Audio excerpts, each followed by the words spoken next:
다윗과 압살롬의 이야기는 사무엘하 13장에서 시작하여 18장에 이르기까지 상당히 긴 분량을 차지하고 있습니다. 압살롬은 다말을 강간하고 또 내친 암논을 살해하고 도망하게 되죠. 아버지답게 압살롬을 징계하지 못했던 다윗은 3년 동안을 그냥 슬퍼하는 것으로만 보내게 됩니다. 그러다가 요압의 사주를 받은 드고아의 한 여인과의 대화만으로 압살롬을 예루살렘으로 귀환시키게 되죠. 그러나 다윗은 돌아온 그 아들을 용서와 사랑으로 맞아주지 않고 온전히 용서하지 못하는 모습을 보게 됩니다. 그래서 또 2년 동안이나 서로 얼굴을 마주하지 않은 채 시간을 보내게 되죠. 징계할 때를 놓친 다윗은 용서하고 받아줘야 할 때도 놓쳐버린 것입니다. 그런데 인간은 원래 자기가 지은 죄에 대한 후회나 죄책감보다 마음 섭섭한 것을 더 참지 못하는 법이죠. 아버지의 거절에 반감을 품은 압살롬은 이전에 2년 동안을 기다려서 형인 암논을 죽였듯이 4년 동안을 치밀하게 준비하여 아버지에게 반역을 일으킵니다. 아들의 반역에 속수무책으로 예루살렘을 떠나게 되었던 다윗은 정렬을 정비하여 압살롬의 근안을 평정하게 됩니다. 아버지에 대항하여 반역까지 일으키고 백성들이 보는 앞에서 아버지의 후궁들과 동침함으로 아버지의 권위를 조롱한 아들이지만 그 아들이 죽었다는 소식에 다윗은 애처로운 통곡을 합니다. 오늘 본문 18장 33절의 말씀처럼 내 아들 압살롬아, 내 아들아, 내 아들 압살롬아, 너 대신에 차라리 내가 죽을 것을 압살롬아, 내 아들아, 내 아들아 라고 말이죠. 하나님의 마음에 합한 사람이었던 다윗은 젊을 때나 나이가 들었을 때나 믿음이 좋을 때나 그렇지 않을 때나 다양한 형태의 고난과 어려움을 겪었습니다. 오늘 아들 압살롬으로 인해 사랑과 미움 그리고 선과 악이 뒤섞인 깊은 고통 속에서 애통하는 다윗을 보면서 우리는 사람의 고통의 문제에 대해서 한번 생각해 볼 수 있을 겁니다. 우리가 믿음의 삶, 예수님을 따르는 삶, 예배하는 삶을 살기를 원하지만 그럼에도 불구하고 이 세상을 살면서 누구 하나 빠짐없이 받는 것이 있다라고 한다면 바로 고통일 겁니다. 그리스도인들도 암에 걸리고 교통사고를 당하고 불의한 그런 사고를 만나게 됩니다. 모든 고통에는 그 원인과 과정과 결과가 그런 존재하고 있습니다. 그리고 그 모든 고통의 역사에는 반드시 하나님의 뜻이 있고 우린 믿음의 눈으로 그 모든 것을 바라보야만 하는 것입니다. 그래서 우리가 주목해야 된다고 생각이 드는 것은 고통의 원인이나 그 고통 자체의 문제보다는 이 고통 속에 담겨 있는 하나님의 뜻을 발견할 수 있어야 한다는 것. 즉 우리에게 찾아오는 고통에 어떻게 믿음으로 반응할 것이며 어떤 믿음으로 이겨내느냐 하는 데에 하나님의 사람으로서의 참모습이 나타나게 되는 것입니다. 오늘 다윗은 압살롬 자기 아들이 자기와 전쟁을 하고 그 전쟁에서 죽은 것에 대한 원인을 과연 어디서 찾았을까요? 바로 자기의 뼈아픈 과거에서 찾았을 겁니다. 하나님이 선지자를 통해 다윗에게 하신 그 말씀을 기억하면서 죄를 지은 아들을 제대로 징계하지 못하고 돌아온 아들을 온전히 용서하고 받아주지 못했던 자신을 생각하면서 아마 다윗은 울었을 겁니다. 모든 부모들은 당연히 좋은 부모가 되고 싶습니다. 하지만 부모의 역할을 잘 감당하기가 가장 어렵다고도 말합니다. 에베소서 6장 1절과 2절의 말씀을 보면 자녀들아 주 안에서 너희 부모에게 순종하라 이것이 옳으니라 내 아버지와 어머니를 공경하라 이것은 약속이 있는 첫 계명이니 라고 말씀하신 다음에 4절 말씀에 가서 부모들을 향하여 동시에 또 아비들아 너희 자녀들을 노엽게 하지 말고 오직 주의 교훈과 훈계로 양육하라 라고 말씀하고 있습니다.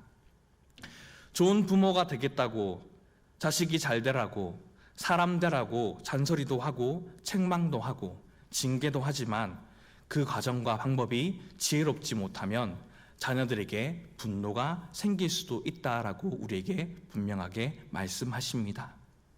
그 분노가 깊어지고 부모와 자녀와의 관계가 회복 불능의 상태로 갔었을 때에 그때에는 너무나도 늦게 되는 것이죠.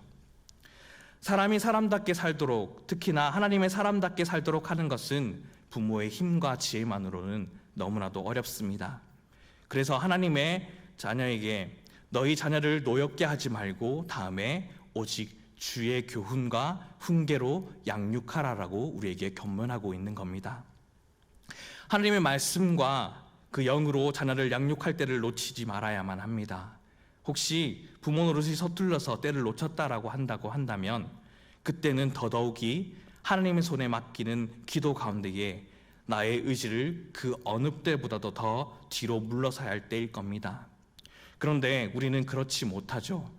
많은 부모님들이 특히 바깥일로 바빠서 바쁘다는 핑계로 이미 때를 놓치고 계속해서 자신의 의로만 일방적으로 자녀들을 훈계하고 양육하고 자기의 생각대로만 사람을 만들려고 하다가 오히려 더 실패하고 관계가 복잡해지는 경우가 너무나도 허다합니다. 예전에 야생에서 길들여지지 않는 말을 본 적이 있습니다. 그리고 그 길들이는 방법에 대해서 이야기를 들었는데 야생마가 얼마나 날뛰고 힘이 센지 사람이 그 힘으로는 결코 그 말을 길들일 수 없다라고 합니다. 그래서 조련사가 말을 길들일 때에 채찍으로 때리거나 힘으로 누르거나 억지로 하지 않고 말을 끌어안는다고 합니다. 끌어안아서 말이 난동을 부리려고 하는 것만 하지 못하도록 하고 그냥 가만히 있는 것이죠. 5분, 10분 그러다가 놓아주고 다음날 또 가서 말을 끌어안고 가만히 있는 것이죠. 그 안아주는 일이 계속되면서 나중에는 말이 스스로 자기의 의지를 굽힌다고 합니다. 또 우리는 최근에 TV나 유튜브를 통하여 우리가 잘 아는 개를 조련하는 유명한 사람이 여러 이유들로 난폭해진 개를 잠잠하게 또 신뢰를 얻게 하는 방법들을 살펴보더라도 절대 강압적으로 하지 않고 멀리 천천히 다가가다 민감하게 반응을 하면 돌아서서 나는 너에게 해를 끼칠 생각이 전혀 없다라는 것을 보여주게 되죠. 그리고 옆에서 붙어서 가만히 자신의 냄새를 익힐 수 있도록 하여 결국 그 개와 교감하는 것을 보게 됩니다. 짐승도 힘으로 강제적으로 그 의지를 꺾을 수 없는데 어떻게 사람의 의지를 꺾을 수 있겠습니까? 자녀를 사랑한다고 하면서 지혜롭게 양육하지 못하여 부모님에 대해서 분노의 쓴뿌리를 갖게 된다라고 한다면 결국 그 자녀는 다시금 부모에게 큰 고통의 그 못을 받게 되게 하는 것이죠. 우리는 모두 한두 가지 잊고 싶은 과거나 현재의 모습을 가진 사람들입니다. 우리들의 부모들도 그랬고 부모님의 부모님들도 그랬고 우리도 역시 마찬가지이며 앞으로 아버지나 어머니가 될 우리의 자녀들도 마찬가지입니다. 하나님 앞에서 우리는 모두 뼈아프고 부끄럽고 후회스럽고 감추고 싶은 그런 어두운 부분을 가지고 있는 사람들입니다. 그래서 우리 부모도 죄인이고 나도 죄인이며 내 자식도 어쩔 수 없는 죄인인 것을 또 우리는 원죄로 인해 이와 같은 죄의 뿌리를 가지고 있는 연약한 존재라는 것을 서로 인정하고 하나님 앞에 나올 때에 거기서 진정한 화해와 진정한 화목과 진정한 용서와 진정한 치유가 가능한 것입니다. 그러니 우리는 믿음으로 기도하고 또 그렇게 되어질 수 있도록 하나님의 말씀에 순종하며 하나님을 사랑하듯 사람과의 관계 속에서 사랑으로 회복하려고 합니다. 그렇게 나와 아버지의 관계가 하나님 앞에서 회복되게 되면 나와 자녀와의 관계, 아내와의 관계가 회복될 수 있고 그렇게 가정이 회복되면 세상과 교회 안에서 긍정적인 영향력을 끼치는 참 그리스도인으로 설 수 있는 것입니다. 그런데 압살롬과 다윗 사회에는 그것이 없었습니다. 사무엘하 14장 23절 말씀을 함께 읽겠습니다. 왕이 가로되 저를 그 집으로 물러가게 하고 내 얼굴을 보지 말게 하라 하매 압살롬이 자기 집으로 가고 왕의 얼굴을 보지 못하니라. 아멘. 암논을 죽이고 피신해 있는 압살롬은 3년 만에 예루살렘으로 다시 불러들여집니다. 아마 압살롬은 그렇게 생각했겠죠. 이제 아버지에게 용서받을 수 있겠지. 그러나 아버지 다윗은 아들의 얼굴을 보고 싶지 않다라고 말합니다. 그 다음에 14장 28절의 말씀을 보십시오. 압살롬이 이태 동안을 예루살렘에 있으되 왕의 얼굴을 보지 못하였으므로. 결국 다윗은 5년간이나 죄를 지은 아들을 외면한 것입니다. 디모데후서 3장 3절의 말씀처럼 부모를 거역하며 감사치 아니하며 거룩하지 아니하며 무정하며 원통함을 풀지 아니하며라는 말씀처럼 압살롬은 압살롬대로 부모를 거역하고 감사하지 아니하고 거룩하지 아니하고 원통함을 풀지 아니하는 마음을 품었고, 다윗은 다윗대로 무정하며 원통함을 풀지 아니한 죄를 지었던 것입니다. 속이 탄 압살롬은 요압의 밭을 불질러서라도 아버지를 만나고 싶어 했습니다. 14장 33절의 말씀을 보면 요압의 요청 때문에 다윗은 겨우 억지로 한번 형식적으로 압살롬을 만나줍니다. 그때가 화해할 수 있는 마지막 기회였는데 말이죠. 이것이 형식적인 만남인 것을 어떻게 알 수 있습니까? 그 다음 말씀이 15장 1절 말씀인데요. 15장 1절 말씀엔 이후에 압살롬이 자기를 위하여 병거와 말들을 준비하였다라고 기록되어져 있습니다. 그때부터 압살롬이 완전히 결심을 했던 것이죠. 아버지가 나를 끝내 용서하지 않았다. 그리고 아버지가 자기에 대해 마음을 닫은 것을 거기서도 자신도 굳게 자기도 마음을 결정하고 반란을 일으켜서 아버지와 전쟁을 준비했던 것으로 보게 됩니다. 그리고 결국 죽고 말았습니다. 다윗은 나름대로 무정하고 모질게 아들을 대함으로 그의 죄에 대한 징계를 한다고 생각했지만, 만일 우리가 잘 알고 있는 예수님이 들려주신 탕자의 이야기처럼 이 이야기가 진행되었다고 한다면 어떠했을까요?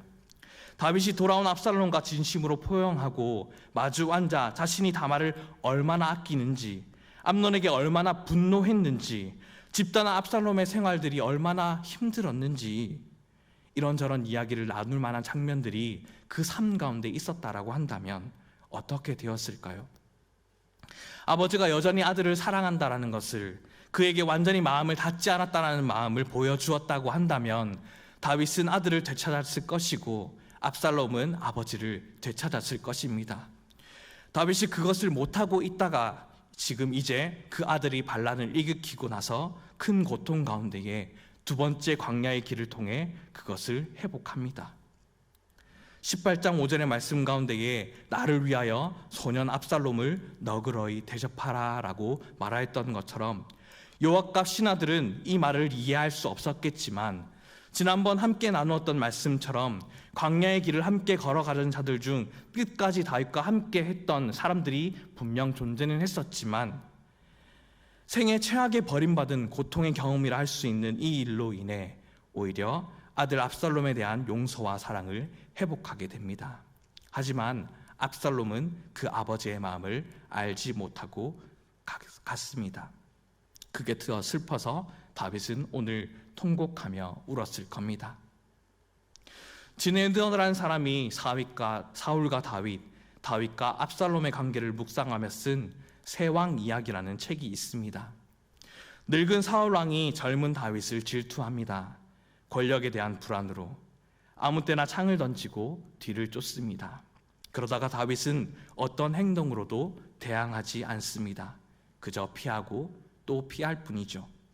그 힘든 고통의 과정을 깨어짐의 학교라 입학하였다라고 말하며 그 학교의 과정을 잘 견뎌내므로 다윗은 하나님의 마음에 합한 위대한 왕이 될 수 있었던 것이다 라고 말합니다.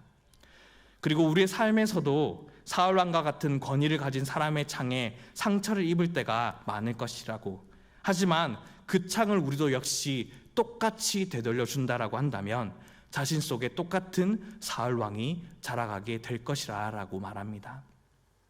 또 젊은 왕자 압살롬이 늙은 다윗을 밀어내려고 합니다. 권력에 대한 욕심으로 서서히 추종자를 모으고 다윗을 칩니다. 그러나 이번에도 다윗은 어떤 행동으로도 막으려 하지 않습니다. 젊을 때에는 압살롬이 되지 않고 늙은 후에는 사울왕이 되지 않는 오직 하나님 앞에서의 다윗이 되는 것을 발견하며 사울과 압살롬은 깨어짐 학교를 졸업하지 못해서 질투의 야망을 다스리지 못했지만 다윗은 이 깨어짐의 학교를 통해서 상처의 고통을 다스릴 줄 아는 하나님의 사람이 되었다라고 말합니다. 우리가 이 세상에서 겪는 많은 고통은 누구에게나 있고 내가 어떤 길을 걷고 있느냐에 따라 우리의 삶은 달라질 수 있음을 우리는 알게 됩니다. 내가 가진 죄성 때문에 하나님과의 관계가 멀어지면 다른 사람과의 관계도 멀어지게 됩니다. 또 내 주위에 있는 사람과의 관계도 멀어지고 사람에 대한 사랑을 잃어버릴수록 결국 하나님과도 멀어지고 믿음의 열정도 일어나게 됩니다. 그러나 상처와 고통 속에서 다시 하나님과의 관계를 회복하고 사람과의 사랑을 회복할 수 있다라고 한다면 우리는 더 성숙한 하나님의 사람으로 살아갈 수 있게 되는 것이죠. 오늘 말씀에서 아버지라는 관점으로만 본다고 한다면 다윗은 실패한 아버지였지만 궁극적으로 제일 중요한 하나님의 판단을 볼 때에 다윗은 성공한 하나님의 사람이 되었습니다. 왜 그럴까요? 그것은 다윗의 눈물이 어디에 쏟고 있는 것인지를 알면 우리는 알게 됩니다. 내 아들 압살롬아. 다윗이 그렇게 울고 있는 것은 그저 아들 중에 하나가 죽었기에 안타까워서 그렇게 우는 것이 결코 아닙니다. 너 때문에 얼마나 많은 사람이 죽었고, 너 때문에 내가 얼마나 속상했고, 너 때문에 그렇게 아들을 원망하며 흘리는 눈물이 결코 아닌 겁니다.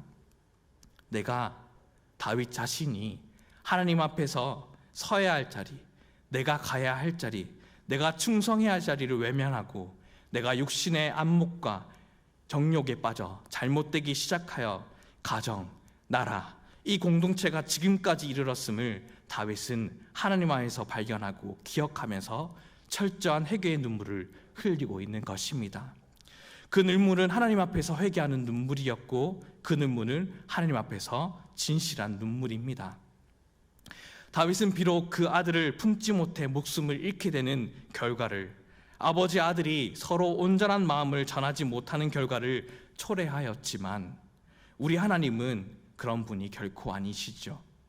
자신을 내어주면서 우리의 온전한 아버지로 어제나 오늘이나 변함없이 두 팔 별로 안아주시고 공감하시며 우리의 마음을 헤아리시며 새 힘을 늘 부어주시는 분이 바로 우리 하나님 아버지임을 믿습니다. 우리는 다른 모든 일 때문에 실패할 수 있습니다.